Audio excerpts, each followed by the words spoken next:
What are we talking about? Practice? We're talking about practice, man. This is UnCleated with Garrett, Gibbs, and Jason Bishop. In my opinion, that sucked. We failed to make our coaching points and our points more compelling than their fat little girlfriend. Oh my God, did he really just say that?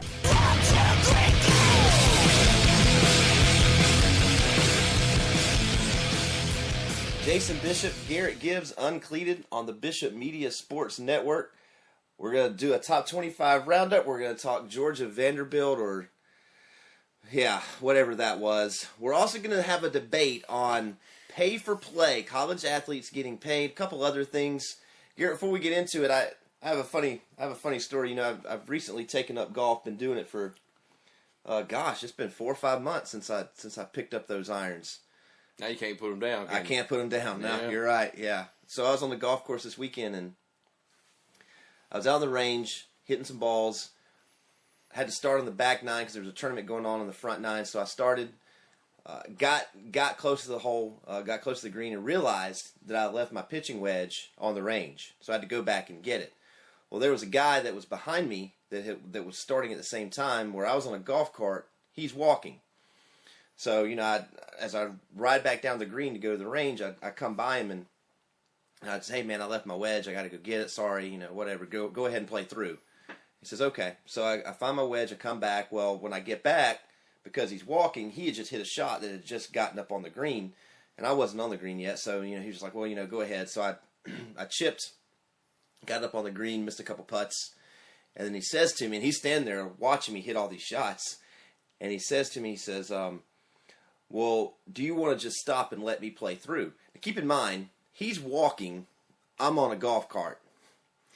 So I said to him, I was just like, well, you know, I'm on a golf cart, you're walking, it kind of makes more sense if I just go ahead and play through. I can probably, you know, stay far enough ahead of you.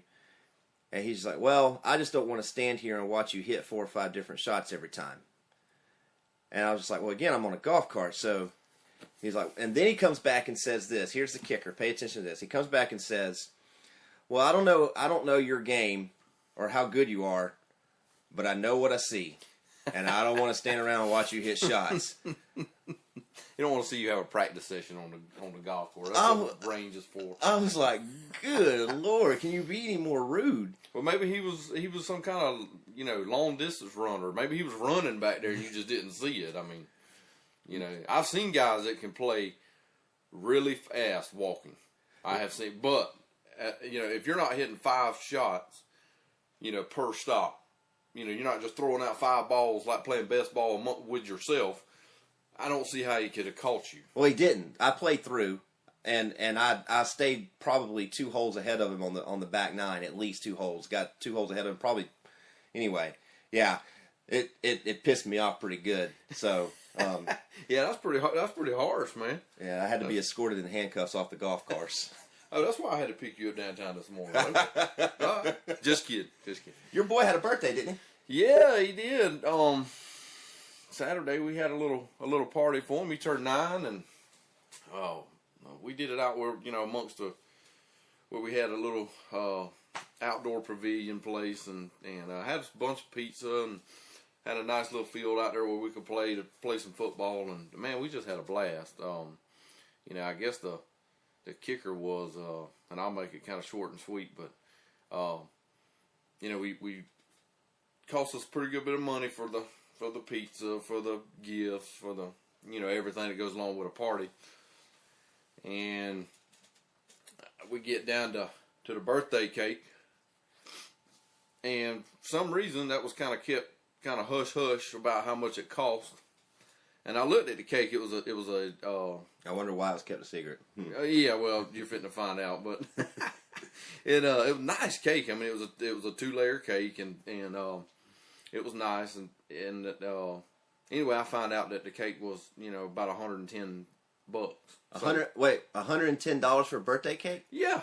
I mean, I didn't even know they sold stuff like that. I mean, I didn't know a birthday cake could cost that much. I guess that's, you know, I'm not a cake connoisseur either, so. You bought that? $110 for a birthday cake? Well, kind of against my will, I guess. In a roundabout way. I think what that means is your wife bought it. My wife bought it. Oh yeah, she spent the money for it for sure. So anyway, I try not to make too big a deal out of it, but yeah. So anybody out there looking for a birthday cake, try to keep it under $100, okay? Speaking of birthday cakes and parties, no party in Athens. Yeah. Talking about practice. they need something. Man, they need to hold another tryout session or something, I think. Well, it's just it's a bad situation because you knew going into the season the defense wasn't going to be that good, but you had all sorts of talent on offense, and you don't have any healthy starters. The guys that you came in with at the beginning of the season, they're all down with the exception of Aaron Murray. So your offense is working basically on a skeleton crew with your talent guys, your skill guys, and the defense isn't very good. Yeah, I actually thought a little different. I actually thought, you lost. Okay, last year you lose 4 guys to the NFL just off the defense alone. Okay. I thought the young guys, because they had a great recruiting class. When was it? 09, 2010? Yeah, that was the dream team recruiting class. Well, and I thought that maybe some of the underclassmen, would come in and fill those roles. And I mean, I think it's more coaching than it is talent. These guys, this team, with the Georgia Bulldogs, they continue to put talent in the NFL, and they're just not producing. And that you're talking about a common theme. That is a common theme. Another common theme it's a disturbing one. It seems like that Georgia is beginning to create a propensity to build leads and then blow them late in games. Think about the Alabama game, Tennessee game. They were up, and this Vanderbilt game right here, up by double digits late in the third quarter and can't hold the lead. To me, what that says is coaching, and also maybe a little bit of where the guys aren't as in shape as they should be, and they're wearing down in the fourth quarter. It could be, and it looks like the defense, other than a select few guys and a select few plays, they don't look like they're, from top to bottom, they're not real physical. It doesn't seem. They take themselves out of. They like the bull rush from the outside with their outside linebackers because they do have some pretty good speed on the edge. But they seem to take themselves out of plays a lot of times. Instead of just penetrating the line of scrimmage, holding your ground, they penetrate the line of scrimmage 5-6 yards deep where they're behind the play. Then, and Vandy just, what can I say? You have 221 yards of offense for Georgia when you're averaging 500 a game. Yeah. Okay, so what happens there? Yeah, you're missing a lot of receivers, but Murray he didn't get it done. I think he had 115 yards passing. I mean, it just the more concerning thing for me is they ran the ball 30 times between Douglas and Green, 30 rushes between the two of them, and then Murray put the ball in the air 28 times. So I mean, you look at the balance, pretty close. Pretty close. And yet you still only put up 221 yards of offense. I mean, yeah, that's concerning. I know that you've got a lot of guys down. I understand that. You got to get Todd Gurley back, and at this point, you don't have your third loss, so that immediately. And I kind of thought that even if with Georgia with 2 losses, they had to have a few things go right, that they might be able to still sneak their way into a national championship game because of their schedule. With 3 losses, it's impossible. That's not going to happen. There's no chance. You had a slim chance with 2, none with 3. 2 conference losses. Yeah. They're done. You're 2 games behind Missouri, and Missouri holds a tiebreaker over you. So essentially 3 games is what you're looking at. So you're right, they're done. Well, and I think, for the East, you're going to have Missouri stumble a couple of times, actually 3 times coming down the stretch to get into the championship game from the East. But you did have a couple of things go their way. You had Florida going down to Missouri, and you had, South Carolina going down to Tennessee. So, other than Missouri, they've got some breaks going their way. But as far as the national championship, those days are over. There's always next year. Georgia really needed Florida to beat Missouri. They really did. And the thing with that Missouri team is I wasn't 100% sure that they were for real, even with the win a couple weeks ago against Georgia. But and I know they were at home against Florida, but still, They look pretty solid. Pretty solid. I think that I might be actually on their For Real sign up sheet now. I might be on their email list. Well, they're right now they're playing like the best team in the East. They are the best team in the East. The record shows it. Well, they haven't played everybody yet. They still got Carolina. They still got a couple of good matchups down the stretch. But as of now, I mean they're in the best position of anybody. So in Alabama, out the West, they're still not on that level yet. But they'll get a chance to, the way it's looking, they're going to get a chance to showcase it, come December, because, it looks like it's going to be the Tigers and the Tide. UnCleated on the Bishop Media Sports Network. Garrett Gibbs, Jason Bishop. The thing is, everybody at the beginning of the season wanted to see the SEC championship game, that Alabama-Georgia rematch. I think that was what the game everyone wanted to see. And if Georgia didn't get in, it's still pretty premier to have Alabama-South Carolina in that game. So, that's that game typically has that prestigious feel to it. And I'm not taking a shot at Missouri. Maybe I am taking a shot at Missouri. Well, let's face it. I mean, Carolina, Georgia's been in the SEC for, since the, inception of the conference. Yeah, it just doesn't have Alabama, Missouri. Just doesn't have the ring of Alabama, Georgia. No, it doesn't. But yeah, it looks like that's probably what's going to happen. Missouri. So far.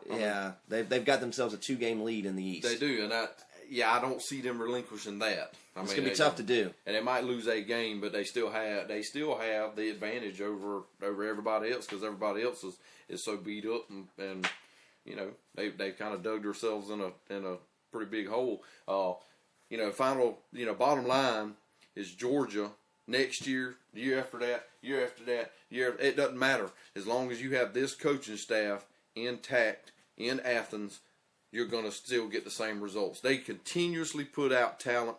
They continuously have a top 10, sometimes top 5 recruiting class in Athens, and they have nothing to show for it. Aaron Murray now is the SEC leader, all-time SEC leader in total offense. No rings.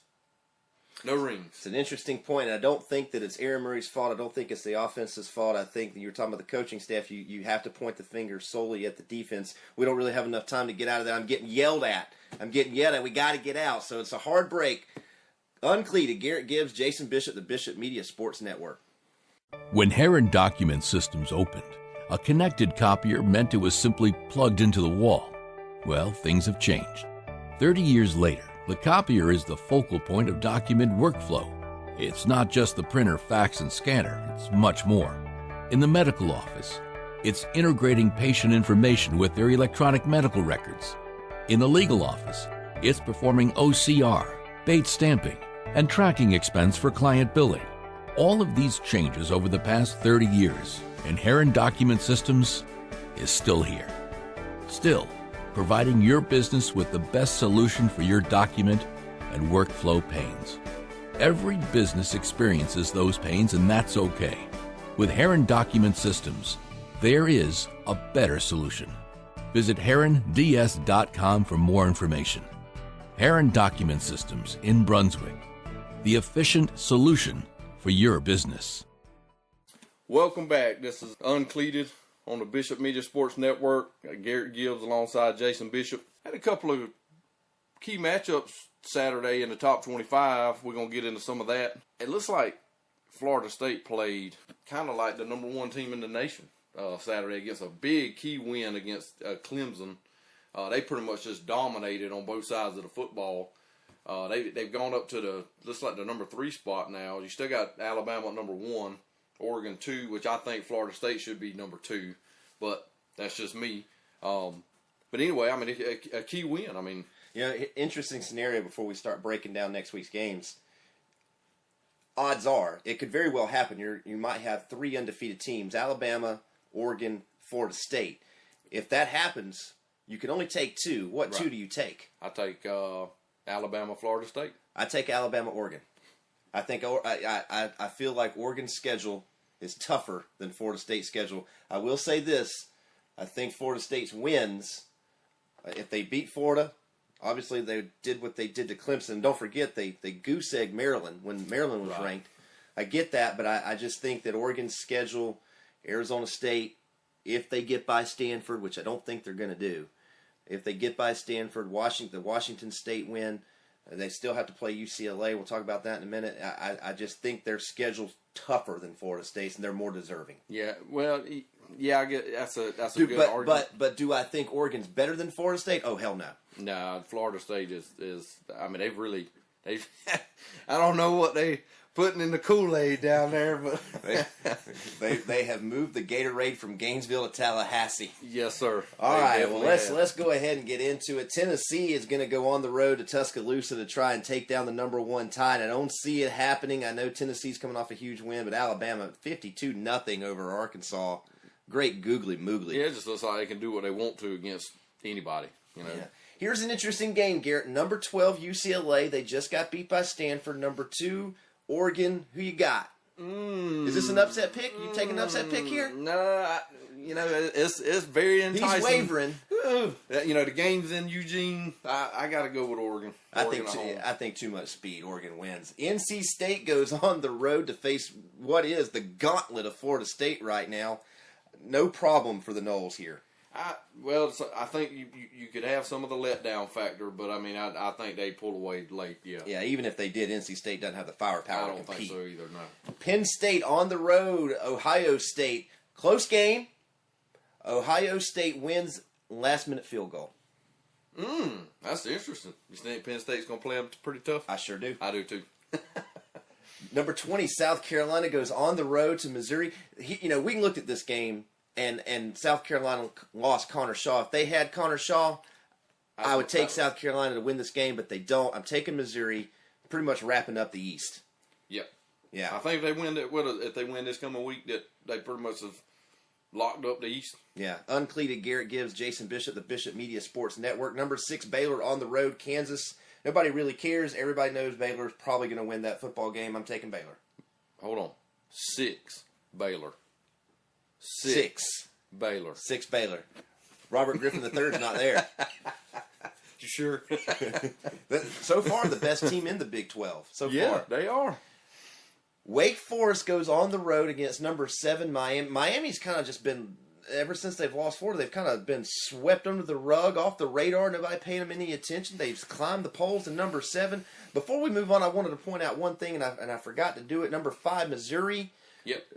They were 25 2 weeks ago. They've moved up 20 spots in 2 weeks. Unreal. They moved up 11, then they moved up 9.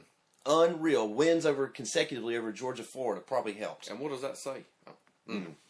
Number 7, Miami hosts Wake Forest. Nobody paying attention to the Canes. I like Miami. I like them big. I don't. That's going to be my upset pick this week. You're taking Wake Forest over Miami with Miami at home. Yes. What in the world are you thinking? I just, Miami struggled a little bit as of late. So, I give the Demon Deacons a chance. Okay. And Miami doesn't have a strong home field advantage. All right. Like they used to. All right, fair enough. Number 8, Stanford goes on the road to a very good, underrated Oregon State team. Stanford's 8th in the country. I want to do it, but I can't. I can't pull the trigger on the upset pick. I'm taking Stanford, but it's going to be close. It's going to be close. I think it's going to be with a touchdown. Clemson goes to Maryland. Close football game. Clemson's going to be very down. Everything they've been playing for, the ACC championship game, because they're in the same division. Florida State pretty much gone. National championship pretty much gone. I think they struggle, but they get it done with Maryland. Yeah. Texas Tech goes to Oklahoma. Here's my upset pick. Number 17, Oklahoma upsets number 10, Texas Tech. Nah, Texas Tech has too much firepower. Oklahoma is just, they're not even, they shouldn't even be in the top 25. Good Lord, what football games have you been watching? I don't know. Florida Atlantic goes to 11 Auburn. Talking about a team that made a big jump. Auburn made a huge jump with that huge win over Texas A&M, which you called, by the way, in our upset picks last week. We were 2-0 producers, bringing our record to an even 4-4 for the season. So what? Hey, we're 500, man. 500. You got Auburn over Florida Atlantic? Yes. All right. Oh, okay. Yeah. Not my upset pick. LSU hosts Furman, no challenge. No challenge. LSU all the way. Duke goes to Virginia Tech. Hold the phone. Virginia Tech 16 in the country. I hear you. Typically, you see this game on paper, you just pass right by it because Virginia Tech has been a perennial power. Duke hasn't. But wait a minute. Duke's 5-2. Yeah, I don't think they've been 5-2 my whole life, ever. I think Virginia Tech gets it done. Yeah, they do. But they pull away late. Yeah. They pull away late. It's going to be a struggle.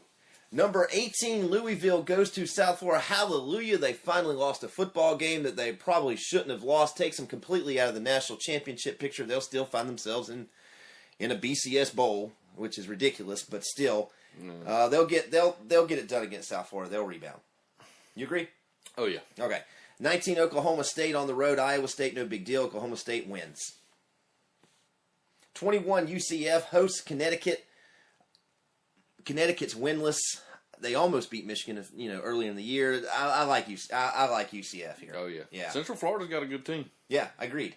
East Michigan on the road, 23, Northern Illinois. Northern Illinois is still undefeated. They can't seem to get past. I think last week they were 24. They win. They move up one spot at 23. I like Northern Illinois. Oh, yeah. Only because Eastern Michigan's terrible. Yeah. Number 25, Nebraska goes to Minnesota. Ooh. You know what? I'm going to take the Gophers. Well, with all that emotion surrounding that program right now with Jerry Kell, with the seizures and his medical condition that he's currently in, I mean, I think that team's going to be fired up, and I think they're going to knock off the Big Red when they come to town. Yeah, I agree. This is Uncleated. Garrett Gibbs, Jason Bishop on the Bishop Media Sports Network. When we get back, we're going to have a spirited debate. Should college athletes be paid to play collegiate athletics? Uncleated. Garrett Gibbs, Jason Bishop, the Bishop Media Sports Network. When Heron Document Systems opened, a connected copier meant it was simply plugged into the wall. Well, things have changed. 30 years later, the copier is the focal point of document workflow. It's not just the printer, fax, and scanner. It's much more. In the medical office, it's integrating patient information with their electronic medical records. In the legal office, it's performing OCR, Bates stamping, and tracking expense for client billing. All of these changes over the past 30 years, and Heron Document Systems is still here. Still, providing your business with the best solution for your document and workflow pains. Every business experiences those pains, and that's okay. With Heron Document Systems, there is a better solution. Visit heronds.com for more information. Heron Document Systems in Brunswick, the efficient solution for your business.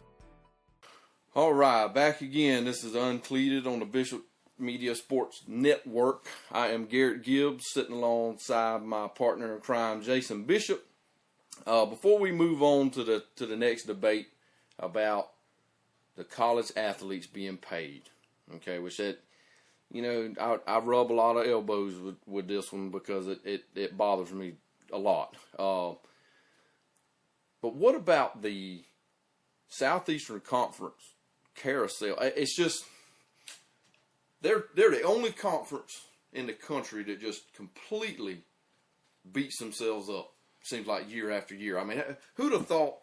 Yeah, that was my upset pick from last week. Auburn takes down A&M in A&M. Okay, I mean in College Station, yeah, and then LSU goes on the road to Ole Miss and loses by a field goal. I mean, and these are good football teams we're talking about. I mean, A&M, they were talking about them maybe winning the West this year. I picked them. Right, you did. I picked them. Yeah, I mean, good point. And from the Georgia perspective, from that, Georgia beat South Carolina and LSU. Yep. Georgia then gets beat by Vanderbilt and Missouri. And then South Carolina, or not South Carolina, LSU, they lose to Ole Miss. South Carolina's going to get Mizzou, so we'll see. And Tennessee knocks off South Carolina. You're right. It's insane. It seems like the only team. Gosh, I can't believe this is about to come out of my mouth, and I hate that it's about to. It seems like the only team that's immune to it is Alabama. That's just because they're so much better than everybody. Yeah, I think that it shows. That I don't think their talent level is so much better. I think it's the coaching. I mean, they have Nick Saban has the best coaches, assistant coaches.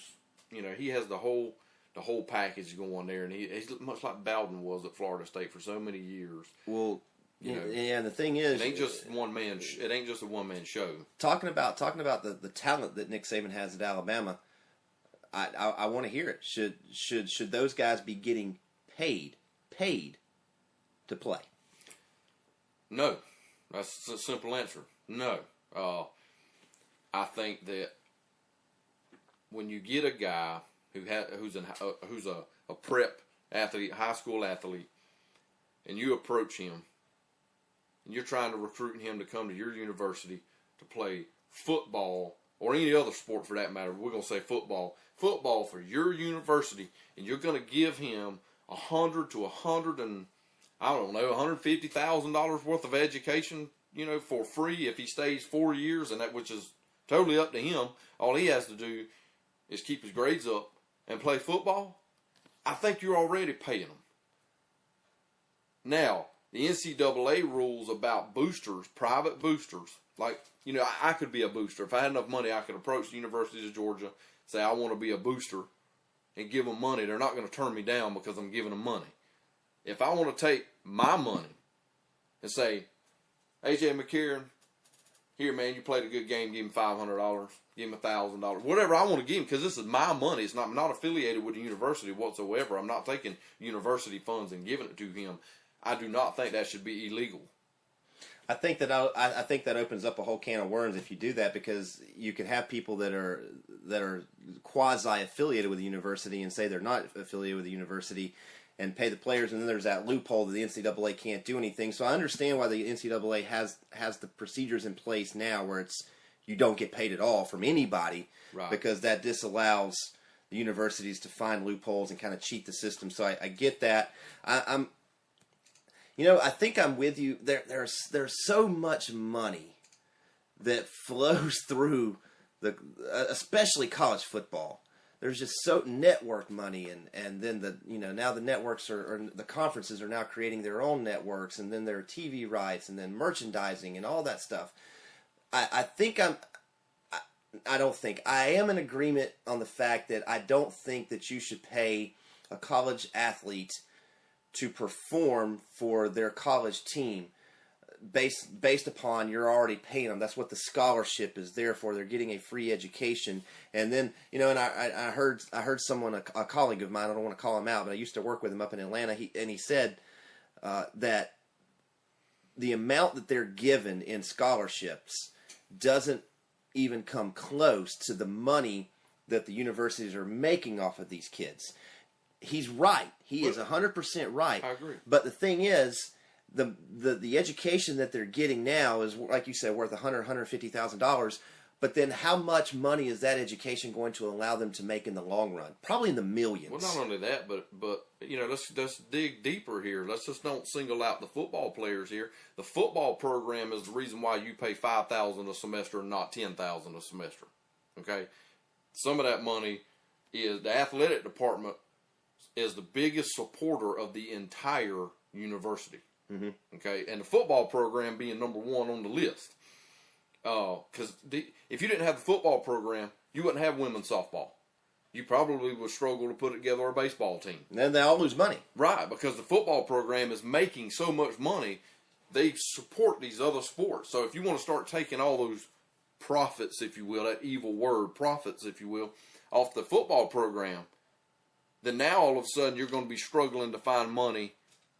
If you're going to take that money off the top to pay these players or set it aside for them for when they graduate, whatever, you're going to take away from the other sports, the other things that this athletic department and predominantly the football program supports. And boy, a Pandora's box that you'd be opening is who's going.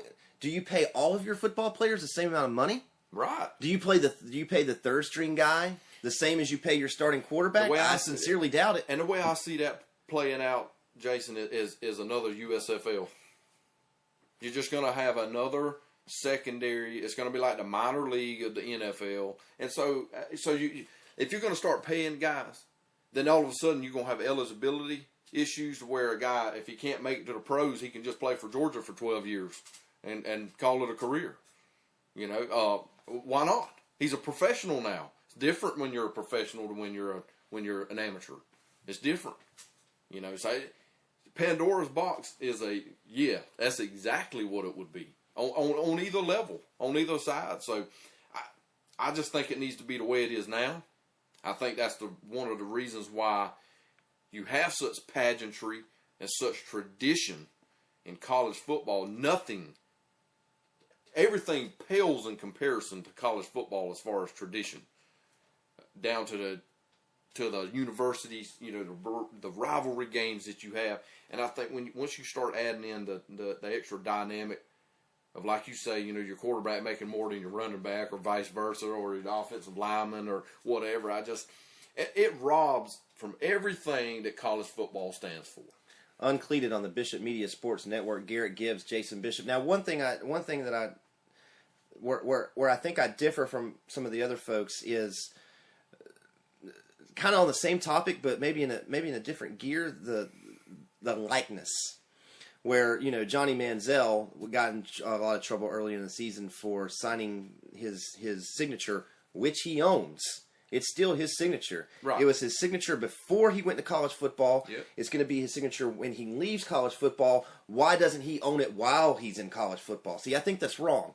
And Jameis Winston right now, the one of the highest selling jerseys in the country, Jameis Winston, he doesn't see a penny off of his name being on the back of a jersey. Now, I've got a problem with that, because Florida State is exploiting him, and he's not seeing any of that money. The reason that jersey is selling so well is because of what he's doing on the field and all of the money that he's bringing into the university, and he doesn't see a penny. See, that's wrong. So, I can see you're chomping at the bit. Go ahead. Well, you know, I disagree with you there a little bit. You know, exploiting is rather, that's a rather harsh term. But it's the truth. Well, I think they give them an opportunity to come play there, and the only reason why they're selling jerseys or even playing football is because they give them an opportunity to even come. You know, they could have just said, you know what, we don't want you, you know, and go from there. I think that, let's face it, man, that the college football, for many of these guys, you know, like Johnny Manziel, Jameis Winston. I mean, look, there's so many players. You know, I think it's 80 or 85% of college athletes, period, across the board, don't even go into the pros. Okay, well let me play devil's advocate with you then. Okay, let's say your family runs a company, all right? Right. And so you work for your family's company, and you do a good job doing a certain job, all right? So the owner of your family's company says, good job on what you do, but we're not going to pay you for the job that you do. You're not going to see any compensation for the job that you're doing for us. None. Well, it's the same thing. Well, if you wasn't giving them an education and feeding them and housing them and all of that, it would be the same thing. But Well, you are doing that. But that goes back to being paid to play. We're talking about likeness. We're talking about you own your signature. Your name is on. You own your name, and it's on the back of a jersey, and you're not getting a penny for it. But I think part of the, you know, the amount of money, and I'm not sure. I'm just throwing ballpark figures out there, but you know, say 150,000, you know, for a 4-year career in college, and the education. I mean, I think part of that is, they're giving you this, you're going to give me this. That means while you're here, we pretty much own you. Okay? We're giving you this, we own you. We can take your name, make money off of it. We can take, you know, whatever, put it on the back of a jersey. And by the way, I mean, he's not doing anything for that other than giving them his name. You know? Well, I disagree, but because, I think because what he's doing is he's going to he's getting up in the morning and he's going to run. And then when he gets done to run, he's going to class. When he gets out of class, he's going to the weight room. When he gets out of the weight room, he's going to study hall. When he gets out of study hall, he's going to practice. When practice ends, he's going to bed. There's, you know, that is the typical life of a college athlete. You don't have time. It's a job. Yeah. And so you don't have a lot of free time. Yeah, sure. That on the you weekend, make $50,000 a year doing. Sure, you know, you're no different than anybody else who puts their bootstraps on in the morning. I mean, these guys, you know, except they're getting a free education for putting in those hours, which has nothing to do with their name on the back of a jersey or their signature. See, and I disagree. because I think, a payment package can come in many forms. And I just think, they have to do some of what they do. These athletic programs, some of them making 60, 70, 80, $100 million a year profits. Sure. Okay. But it takes that, look at what look at the way these, look at all the people they employ. Look how much of how much does it cost to run a university? Uh-huh. And you think it takes that. Yeah, somebody, they're going to pay Nick Saban $5 million a year to coach Alabama. Okay. All right. And he's an employee of the university. Right. He's an employee of the university. Exactly. Right. So what I mean is you're going to go out and you're going to pay these coaches this kind of money. You better be making it somewhere, because you got plenty more that you never see that are making not that much money, but they're making, I guarantee you got plenty of them that are making 6 digits a year. That are affiliated. UnCleated Bishop Media Sports Network, Garrett Gibbs, Jason Bishop. Here's and tell me if you think I'm wrong with this, because I have an idea. Now I'm not saying that every jersey that you sell that let's take Jameis Winston as an example, and it's merely an example. His jersey sells. And again, it's one of the highest selling jerseys in the entire country, pro or college. So his jersey sells, and of course, you've got the Florida State logo across the front of the jersey, and you've got Jameis Winston's name on the back. So there are two reasons that jersey is selling. Number one, Jameis Winston plays for Florida State. Number two, Jameis Winston is doing well. Okay, so I understand that if Jameis Winston played at Marshall, his jersey wouldn't sell as high as it does. The reason it sells is because the Florida State marketing is on it. I get all that. So I think what should happen is there should be a percentage. I think the university should keep a certain percentage, and I think Jameis Winston should keep a certain percentage. But NCAA rules disallow Jameis Winston to get any money from that jersey sale. So here's what you do, in my opinion. You create a fund, almost like a trust fund. Whatever the percentage is that sells off of Jameis Winston's jersey, he gets a percentage off of that figure. When he graduates, quits, drops out, gets drafted, whatever the case is, he has access to those funds. Yeah, I think that's fair. Well, but there again, how much of a percentage? It's gonna be. And let's look, Jameis Winston. We're talking billions of dollars. Jameis Winston is not. He's not there to. He could care less what he does at Florida State, what they do with his name, what they do with his jersey, as long as he can sign an NFL contract. Let's just get. That's really that is really the whole issue. I'm not trying to single Jameis out. He's just a true freshman this year. But many of these athletes that go to college are only going just so that they don't care about the education. They don't care about none of that. They're just doing this because this is what they have to do to get to the next level. Well, let me ask this. Devil's advocate, and you're right, devil's advocate again. What if Jameis Winston gets hurt and he doesn't get drafted to the NFL? Man, it sure would be helpful to know that all those jerseys that people have bought is waiting for him in a trust fund when he gets done with Florida State, so that he's got something to fall back on. Well, and he earned that. But his education should be some of what he falls back on. That's why you go to college, is to get an education. I just have and if it's going to be a football vocational school, then let's call it a football vocational school. Don't educate them anymore. I just have a problem with. I see what you're saying. With putting your name on the back of a jersey and you not getting any proceeds, or you owning your signature, except for the time that you're in college. To me, that makes no sense. That's yours. But all the exposure that you get by playing at a big, exposed program like a Florida State, like a Georgia, like just pick one and name it. With that exposure, you'd think that these NFL scouts and all that are not paying attention. That is somewhat like investing in your future, if that makes any sense. You're taking your name, you're giving the university pretty much having sole rights to your name as far as getting payment for it, whatever, which they don't make tons of money off of it like a lot of people think they do. They make more money by filling the seats. Yeah. And a lot of people come just for Jameis Winston. So now you're going to say, okay, well, a percentage of the admission now has to go to him because they're here to see him play because he is a Heisman Trophy winner or he's a Heisman Trophy candidate. I think that's exactly right. And I think that's Well, I think that's true, but I think as far as the price of admission, some of that going to him is ridiculous. They're coming to see Jameis Winston play. Why should he not? Oh my, we're getting fussed at. We can go all day. We got to get out. UnCleated, Bishop Media Sports Network. Garrett Gibbs, Jason Bishop. When Heron Document Systems opened, a connected copier meant it was simply plugged into the wall. Well, things have changed. 30 years later, the copier is the focal point of document workflow. It's not just the printer, fax, and scanner. It's much more. In the medical office, it's integrating patient information with their electronic medical records. In the legal office, it's performing OCR, Bates stamping, and tracking expense for client billing. All of these changes over the past 30 years, and Heron Document Systems is still here.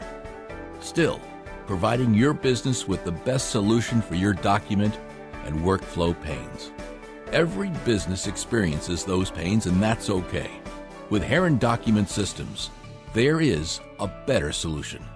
Visit heronds.com for more information. Heron Document Systems in Brunswick, the efficient solution for your business. Back, UnCleated, Garrett Gibbs, Jason Bishop, the Bishop Media Sports Network. So apparently, I'm in hot water with a lot of my friends and coworkers that. Well, I'll just let Garrett tell you. Well, I high school football season's amongst us, and it's a big thing around town. And I know you have a lot of guys. I know you cover them heavily for your Southern Sports Edition publication. Sure. And so I know you have some people out there, some kind of field generals out there that kind of helping you keep up with scores and all that over to Southeast Georgia. And so I'm sitting there Friday night, and I get a text from you saying, hey, it's almost game time, just text me with score updates, kind of help me keep up with the scores or whatever. And I'm thinking, and it said MMS at the bottom of it, and I'm thinking, he must have sent this to me wrong or something. He must have, so I didn't reply. I just thought, well, no, he probably sent it, made a mistake. So by that time, I started getting it. They just start rolling in text message after.